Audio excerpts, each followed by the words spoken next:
And welcome back to Mindful University, a Just My Anxiety podcast, episode 4 with our guest, Amelia. Amelia, how you doing? I'm good. How are you doing today? I'm doing good. I'm doing good. So how is the whole spring semester treating you? It's definitely been a semester. I came into the semester and I go to Indiana University. So we started our spring semester by coming back a week earlier than everyone else on campus to participate in sorority recruitment. It's a huge time commitment. It's very stressful recruiting a new PC. So that was a lot. And then I kind of shifted into my new semester. While my classes are a lot easier than they were in my fall semester, I'm still looking to recruit for internships in various clubs while managing working and my social media platform. So I definitely live a very busy life, but it's improved a lot since the fall semester. Yeah, I can imagine just looking at your social media pages, like you're constantly posting like almost every day, multiple times a day, I want to say. Yeah, I aim to post 3 times a day. I know that that's what works best for the algorithm, so I'm still looking to find my niche, sort of, like, what is the best thing, like, where's my algorithm, like, who likes what? That's what I'm looking at right now, but yeah, I try to post different content 3 times a day. Yeah, definitely. And just with all, like you said, sorority, like you have so much on your plate and just somehow you are managing to do it all in a timely manner. So what made you choose Indiana University? Yeah, that's a great question. I'm from Indiana, so there's already kind of a pull within that. So, since being from Indiana, a lot of people come here. The in-state tuition is fantastic, and it's hard to deny the Kelly School of Business, or honestly the other programs too for an in-state tuition. But I honestly kind of came here, one, because I loved business and I knew it wasn't really worth it for me to spend the extra money outside of school or to go to another school that wasn't IU. But I'm fortunate enough that I don't have to pay for my education, but my 2 siblings actually go to Harvard, which is quite the tuition. So, with that being said, I kind of just came here on a whim because I knew that that was what was best for everyone, including myself. But it wasn't ever my goal to go to IU. I always wanted to branch out and try something new. But now that I'm here, I really enjoy it. Nice. Yeah, I mean, Indiana University like, is a big school. I know it's a dream school for many students like outside of Indiana. Yeah, I remember when I was in high school, there were so many students that got accepted to Indiana. They were just so hyped about it. So I can't imagine, definitely just going to that school. And also with fraternities and sororities, I'm assuming it's big there too. Yeah, so there's no bars underage. Like, which I know that's like, but you're at college for other things, but like obviously the going out life, there's no underage bars. That's not how you can go out and meet people if you want to have a good weekend. It's all through Greek life. So it's huge here. Sorority recruitment, I would say, is a very fair process. Like I've been through it now on both ends. You meet every single chapter. You have the time to have true conversations and get to know the chapter as well as the chapter gets to know you to see if your values align. However, with the fraternities, I have no idea how that works. From what I can tell, it's pretty much like your friends pull you in or a connection gets you in. So that makes it a lot more difficult for, freshmen, sophomore boys to go out and meet new people because if you're not in a fraternity, you're not getting into what goes on the weekends or one of their events. Okay. And was that something like you always wanted to do even before starting Indiana University, like go into a sorority, kind of socialize? Yeah, I always knew that I wanted to join a sorority, even from when I was young. To me, a sorority was an endless opportunity to meet new people. And that's what I loved about it. I loved the idea that there'd be 100 some people that I would be allowed to get to know just because I lived with all of them. And what I love so much about my sorority is we're very coast to coast. It's not all Indiana based because I really wanted to kind of escape Indiana. And I feel like within my chapter, I did that, which is a lovely experience to have. Yeah, I can imagine, like I said, multiple people from all around the country, probably, going to Indiana. So you definitely get a different kind of vibe from each person. Any expectations before starting Indiana versus now? Like we're like, okay, it was kind of different expectation from what I saw now. It's a great question. Yeah, I expected Indiana to be easy. I was from here. I knew everyone that went here. To me, this was like my easy fallback. And then when I became a freshman, I was like, wow, like this is hard. And then this year hit me like a truck. Like these classes are no joke. These professors are no joke. The people around you, they know what they want and they're driven to go get it. So if you're not driven too, you're gonna fall behind. And that was a huge shock to me because to me, it was just everyone from my high school. But then coming here put a much larger perspective on that, showing me that there's so much more than just the people from my high school coming here. Cause I probably had 300 people in my grade Oh, every year come here. So I know a lot of people. I went to a big high school. And then outside of that, academic wise, socially wise, I kind of had this huge expectation for the Greek life here. And like everything else, it has kind of gotten old for me. And a lot of people view Greek life as a way for them to have an ego or as their identity. And as I'm a very individual person, I love true, like authentic behavior. So kind of being trapped in the bubble can get to me sometimes, and can forget all of the good things that it's brought me. But it definitely Greek life can become confining, and the party scene of it is exhausting. It's 5 days a week. Obviously, you don't have to go to everything, but there's opportunities to go 4 to 5 days a week, which is a lot for a college student when we have a lot to manage. yeah. I mean, I'm assuming it's not like the movie Grown Ups on how it is. Have you seen that movie? I have, wait, what part? Remind me. I mean, just pretty much the whole vibe itself of the movie, like the first movie, just everyone just partying and like Oh, literally just yeah. all through a week. Yeah, that's kind of how it is. I mean, it doesn't stop. And also these events, these parties, it's like it's a 6-way, 8-way, 10-way, 12-way. So it's a lot of people and it's blaring music and that's fun. It's so fun to go out and dance with all your friends, but it doesn't create the space for you to meet new people or have a conversation that's, of meaning, which personally I need in my life to help me feel grounded and help me feel stable. I need to be forming those connections. So that gets to me and I kind of have to choose to reset here and there. Yeah. And usually, incoming freshmen, like just to socialize, kind of like the already like the narrative is like, all right, I have to go to a party because that's where I Mhm. meet people. Do you Mhm. ever like notice, even like with yourself, like coming into your first college party, any like intimidation there? Oh yeah, tons. Because I know that as being a part of my sorority, which I love my sorority, but I know that I resent or represent something that's bigger than me. So like if I mess up, people know like, oh, she's a part of this chapter who did that. And that's huge because it's like you're always on. Hmm. I'm a part of something that's not just myself now. And as that comes with so many amazing things and it comes with so many resources and connections and support and love, I know that if I mess up, a lot of people are held accountable. And that can create a very anxiety inducing environment.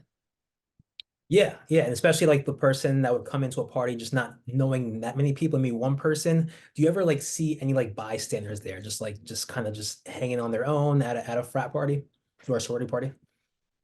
I mean, I don't really think not with girls, no. Because it's like you go with your friends and that's I feel like especially because I mean if I go to an event, my whole sorority's going, so I'm gonna know someone there. And this bubble, we're all intertwined, which is fantastic because it's allowed me to meet so many other people. So I know I would never really go somewhere and be entirely alone. But I definitely think I've seen that more with like the guys who live at the fraternity house because it's like that's their house. So they're Mhm. comfortable doing that. But in these events, no, it's very group based. And like, would you say like if someone were to go like by themselves or maybe with a friend, like would you say like the sororities would be very welcoming to those people in the parties? I would hope so.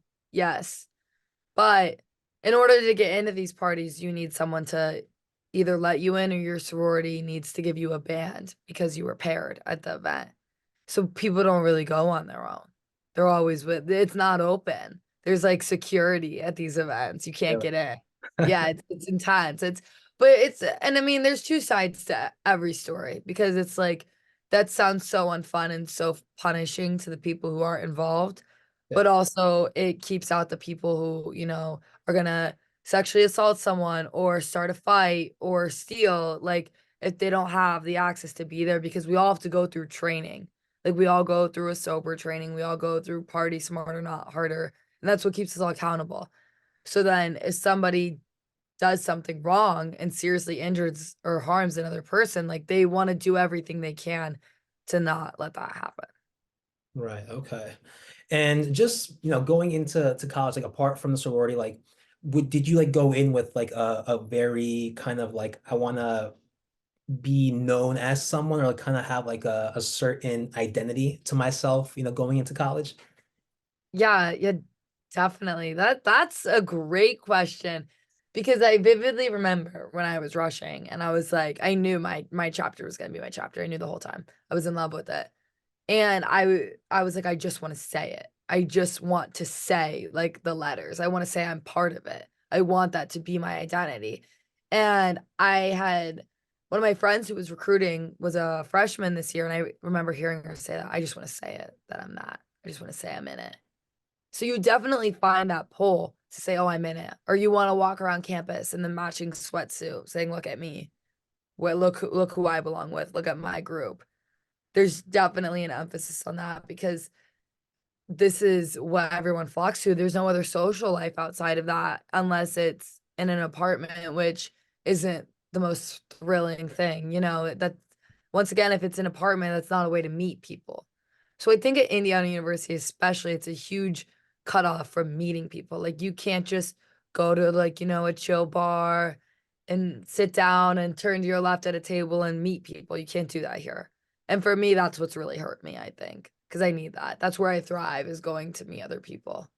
Yeah, no, definitely. And I think just for anyone going into from high school to college, perhaps they didn't like their vibe in high school, so they want to kind of want to change that and be like a different person. And I think that's like an opportunity for everyone to kind of change their image, kind of go in with a different type of can say persona or just be a bit more open. So that definitely, can relate to almost everyone going into college. So when was kind of that like mental health barrier, when did that approach you in college? Yeah, honestly, I had my struggles freshman year. Obviously, like anybody else, it's a huge transition to go from a dependent teenager into an adult living on your own with, access to everything. I had some struggles, but overall it was good. It was greater than anything I feel like any freshman would experience. I look at my freshman year with a very positive experience. But my sophomore year, it hit me like a truck. I just had really intense classes. I was facing a lot of rejection, every single club, internship, you name it. I was rejected. I didn't get it. And the one thing about living in a sorority is if you don't get it, somebody else probably does. And like I remember I really wanted this study abroad. Like I totally thought I had it in the bag. I was like, "Oh, I'm so gonna get this. Like this is so me. Like I deserve it." And then every other girl in my house, and I think there were 9 people, got it and not me. And that sucked to live somewhere where I had to watch everyone else, be thrilled, and I just needed to lick my wounds. So that was honestly kind of like my everyday last semester. College is hard, and then when you come back here after a long day of classes and studying, you can't really turn it off. You can't sit in a room alone or decompress or really scroll. There's not space for that. And that everyone needs their own space to let things go. So to not have that got to me after a while. I definitely struggled with anxiety last semester. I still do now. I think it's hard to escape. I think it can come in waves. Mm. However, when your life is in chaos and you can't find grounding or support, the waves are going to crash a lot faster and come a lot more often. So, but over winter break, I kind of realized I needed a reset and I needed to let some things go and realize that what didn't come my way wasn't my identity and I had to move past that. So, winter break, I reset my mind. And I've stayed on to the intentions that I found over winter break. And it's been really nice to move into the semester with that. And it's been a lot calmer. It's not perfect. Life never will be, but it's definitely improved. Yeah, and certainly the kind of the model that I go with is that every day is a new opportunity. I know in the moment, whenever like something like you said, like trying to get into a certain club or try to go abroad and like you kind of get so close, but you don't get it. It does, it does suck. It's a terrible feeling, and you get all these thoughts in your head, just negativity, and you kind of can't break out of it. So I definitely relate to that. And I think that goes for anyone even outside of college, just going for a job. So many interviews you lined up, first, second, third interview, then all of a sudden they just say, we Yeah, can't accept you. So yeah. it's it definitely does it does suck, like you said. I don't think there's a better word for saying it. It sucks. But what did you do to cope with those, those anxiety like symptoms, thoughts? Yeah. I mean, when I was in the rut, I didn't cope with it. And that was my problem, was I just pushed it off and I kept going. And that was horrible. It was awful. Like I was in a never ending spiral and I felt like I couldn't grab on. But over winter break, I like knew that I had to start coping with it. So my father's very emotionally available. He's very spiritual. He has great advice. And we were visiting my family in Florida. So we would walk the beach. And every day we would walk the beach and he would just kind of reset it for me and remind me. And he's very philosophical. So he's very intelligent too. He has a photographic memory. So he could tell me all the stories that he had read once and how it related to me.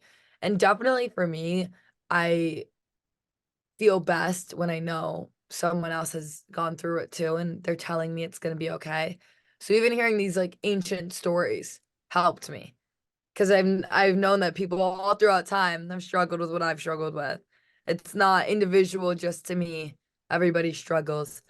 And something I did was I know it's not January 1st anymore, but you can do this at any point in the year.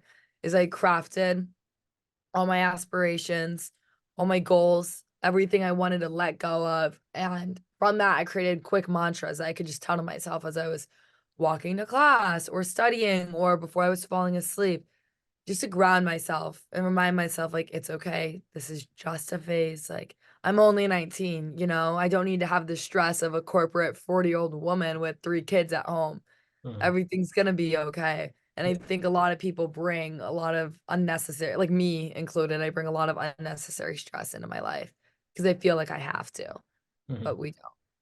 Yeah, and it's normal to get these kinds of like stressors because I know older adults will be like, "Why are you stressed out? You're only a college student," but no, that's not true. Like I say, it's not just school; it's your social life, things that you want to achieve, and it can be a handful at times. So certainly, like you said, talking to your dad, like seeking that support is honestly the best way to go. Like just Mhm, not only are you like keeping it inside of you, but once you share it with someone, once you let it out, pretty much, it kind of does feel relieving because they know what you're feeling and they're kind of giving you that response to like, hey, I've been through this too. And that's why I'm doing this podcast because I know somewhere around this world, country, someone's going through the same thing too, and definitely will be watching this and kind of relate to it and feel not feel alone. So yeah, I'm so happy that you're doing this. It's so yeah. great. Yeah. So I mean, even myself, going through college, it was a phase. It's a phase for everyone. You think Yeah, you're in that bubble of college and you think that, you mess up there, you're gonna mess up everywhere. No. Once you graduate college, the whole world just expands for you. Opportunities, new people, and yeah, the opportunities are so endless. But yeah, where did you go to college? so I went to college in Connecticut. Okay, nice. So I'm from Connecticut, just went to school locally for Yeah, that in grad school. And yeah, like I said, there was that self like image you want to go in, go into college. I had that as well. Meeting new people, new friends, and of course you had that drama, in your social life. There's always going to be drama in college. But yeah, it's all about really just kind of coping with it, expressing your feelings to a friend or family member, and just knowing that it's normal. It's nothing mhm, out of the blue. You're not crazy. You're not, loopy. No, college is a phase in your life, and whether you have a struggle or not, it's completely fine to feel a certain way. But yeah, no, that's definitely awesome, and definitely with your TikTok, I know you're kind of just journaling everything, just sharing everything you're going on with your sorority in college. So when did you start that actually? Yeah, I always knew I wanted to be a creator. My siblings, they were very academically driven, and I just never caught that same drift. I tried in academics and I got good grades, but I didn't love it. I Mhm. wasn't thrilled to go to math class every day, whereas they were. Yeah, and I knew I had such a creative side to me, but I couldn't dance or sing or paint. So I thought, okay, how could I express this? I love to watch content creators, and I always thought like I could do that. I should do that. I love to share my positive intention with other people. That's why I enjoy teaching yoga so much. Was that it's an outlet for me to do that and be creative and show what I have to offer. And honestly, why I started my TikTok in September was I was exhausted of failing, and I was exhausted of things not going my way and not having any control. But what I could control was a TikTok. I could control how much I posted. I could control what I posted. I could try to control engagement. Like that was something of my own. And I couldn't get rejected from that if I kept trying. If you keep posting, like eventually something will go viral or people will comment saying they enjoyed it. People will see it as long as you keep sharing. So I kept sharing and I kept going. And I started with day in the life of an IU sorority girl because I thought, okay, this is easy. I'll just take a picture of everything I do every day. I was like, I'm not even going to take a video because I don't have time for that, but I can take a picture every day. That caught wind. I knew that recruitment was coming up. I knew that freshman girls were desperately wanting to get into one of these houses. And I showed the insight to that. I actually had like a lot of people here on campus kind of copy my trend with the same formatting, wording, sharing their days in the life. That was really weird to see because I didn't really understand like that I was doing something, you know? I didn't really understand the impact I had. And I honestly stopped for 2 weeks in December because I was so just exhausted and fatigued and I thought it wasn't working. So I gave up and I heard feedback of people saying like, why'd you stop? Like, why did this girl stop? So I knew recruitment was coming with the spring semester, and I was like, okay, this is my launch pad. And first semester, I tried to keep it like hidden what chapter I was in. I didn't want people to know. I thought that that would add to the mystery of it. Because I am a sales and marketing major. I know the tricks, you know, of how to get people to grab their attention. Mhm. And then with recruitment, I was like, all right, I gotta reveal this. Like they're all gonna know. They all know. Mhm. And I revealed it, and almost every single girl who walked in this house said, "Oh, Amelia Elliot lives here. Like, this is her chapter." And that was great. That was some great positive feedback that I was hearing. And then I saw so much growth with that. I was like, okay, let's keep expanding. I've been trying new things, but I still kind of get caught up in the fear of like, oh, like people have a perception of me that I've never met, you know? People will come up to me at these big parties asking me if I'm the TikToker or in lunch line in my business school telling me that they watch my videos, but I don't exactly have like a massive following, so I can't really like grasp my head around it that people are like watching what I'm doing. But that's why I did it all. That's why I want to keep going. No, that's definitely cool. And there's always to be someone there that's going to be your fan and just watch your content. As a content creator myself, I've done not only this, but I've done sports because I love sports. And I've even, got attention from people out of the continent, in Europe. So that's something that, really just there's always going to be someone there that is going to relate to you, and Hmm. they're going to be happy that you made your content. And I know the whole process of making content, posting 3 to 4 times a day, and just not caring what you do or how you look in the video. All they care is about what you got to show them. So that's Yeah. definitely. So is that your advice? What's your best advice for me? Because I'm so new into this. I just want to learn. Yeah, it's just having passion. That's the one thing that I can definitely be sure to tell you is you have passion for what you're doing. And then once people can see that you're passionate, they're going to be watching your stuff. That's just something that really triggers people. So they want to see you're passionate about what you're doing, and just really loving it. They don't want to kind of see someone's really trying so hard Hmm. to do something but not really liking it. No, they want to see passion. That's And funny that yeah. you say that because people all like take a picture and people will be like, no, like delete that. Or I'm like, that's like, this picture isn't great. But every time I say I don't live an aesthetic life, I'm not some aesthetic person whose my life is just clean and glamorous. I'm not going to show that, you know? Right. That's not what I'm doing. That's not who I am. Yep. Show the real you, really, Yeah. as much as you want to share, show the real you. Listen, I've gone out in public and do like vlogs, talking in the camera with people looking at me. Listen, that if that is your dream to do content creating and be an influencer, then who cares what everyone else says? You gotta do Yeah. what you gotta do, and sooner or later you're gonna get there. Yeah. Well, thank you. Yeah, yeah, yeah. So I mean, going off there, so where can people find your content? Yeah, I'm on TikTok. My handle is yoga number four Eva. I thought, yeah, that I teach yoga. So that's another reason why I did this all was I wanted my yoga classes to grow here in Bloomington, and that worked. That was successful. So yeah, that's where I post on TikTok. And then I have a podcast on Spotify called Love Others, Love Yourself, where I kind of really dive deeper into the anxieties of what it's like to be in college and also some opinions I have, some hot takes. But that's where I take my little positivity snippets of TikTok and then really go into depth with that on my podcast. Cool, cool. Yeah, and I'll be sure to put all of her information in the description below. So definitely check her out, give her a follow, and yeah, great content she posts. But Amelia, thank you so much for coming on the podcast. I know a lot of people will be watching this and hopefully definitely take some things that you said into their own life. Well, guys, that's pretty much all for episode 4. I will see you guys for the next episode. Take care. Bye. Thank you.